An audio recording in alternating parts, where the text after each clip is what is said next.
Kailangan kong bumili ng ulam. Kasi wala akong ulam mamaya. Kaya alam paano ko ito lulutuin. Malaki pa sa kaserola ko.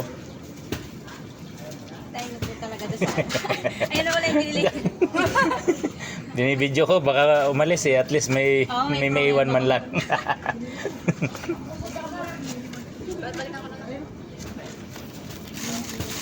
Ang laki niya.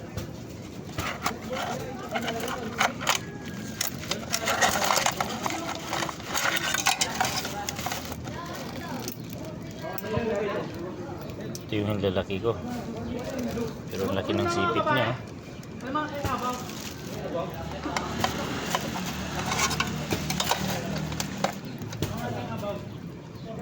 Ay nako, paano ko ito lulutuin?